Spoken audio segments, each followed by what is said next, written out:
هيديها له.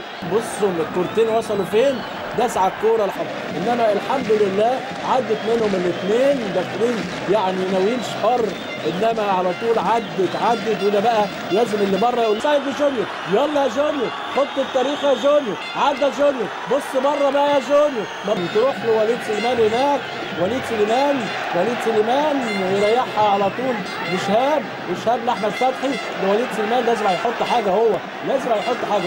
بص المهاره المصريه، بص حته شراب يديها لهم جونيور ماشي ماليش دعوه بحد وماشي ده اوبا النهارده قوي وتعدي، انما حسام غالي اداله خرم ماشي.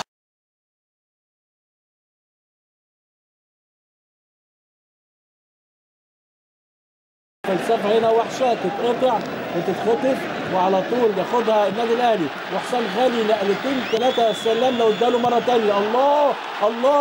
الله جونيور وبركات وحسام وماشي خده جوه والعبها مين هنا؟ مفيش حد، متاخر ابو تريكه يخش على طول ياخدها حسام غالي، ما تسرحش يلعبها على طول في نص الملعب، تنزل لشهاب على طول تروح لحسام غالي لشوقي لاحمد فتحي اللي عامل ماتش كويس قوي، ترجع الكوره كده تهدئه لوائل جمعه. 88 دقيقه ناقص دقيقتين على انتهاء الشوط الاول، على انتهاء المباراه و1-1 وهنشوف وقت بدل ضاع قد ايه. والنادي الاهلي في الشوط الثاني عظمه على عظمه، فاكرين ام كلثوم لما كانوا يقولوا لها عظمه على عظمه يا ست، هنقول لهم عظمه على عظمه يا اهلي، بس يعدي على خير. 1-1 وتتنقل الكوره لابو تريكه يلعبها وياخدها مره ثانيه يمشي بيها ابو تريكه، بيقول له تعالى ما تخافش، يروح الكوره هناك عند شديد قناوي يرجعها ورا عند احمد السيد، في كورتين في الملعب حته مصري وعلى طول تتلعب، الراجل بتاعهم بيرميها ولا ايه؟ كل شويه كان في كده مدرب عندنا في اسكندريه لما يكون مزنوق في دوري الدرجه الثانيه يروح رامي كور، قعد عيال بالكور والحكم يوقف، انما مين اللي قعد هناك بالكور ولسه الكوره ماشيه.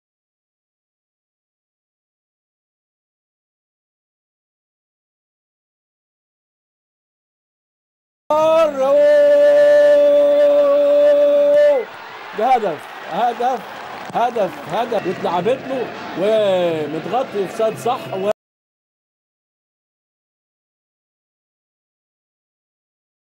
هجمه والكره السريعه وترد على طول والبنيه من ابو تريكه، الله وهدف.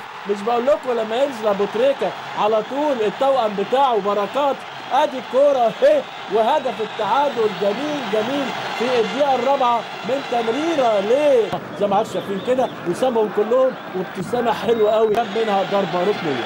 1-1 الله في عالم بواتين ده فين ده الراجل راح يلاقيها بواتين دي ابو تريكه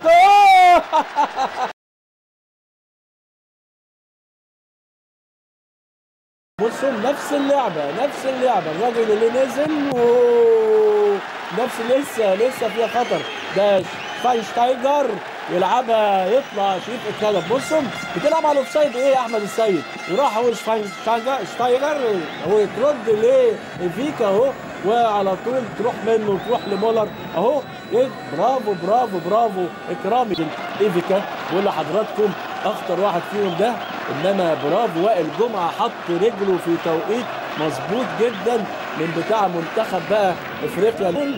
هدف بايرن ميونخ اللي بدا يسرع من ادائه اهو زي ما حضراتكم شايفين كده، هو توني كروز اهو يخش على طول، ده مولر راح بيبقى كويس قوي وعدى، انما وائل جمعه على طول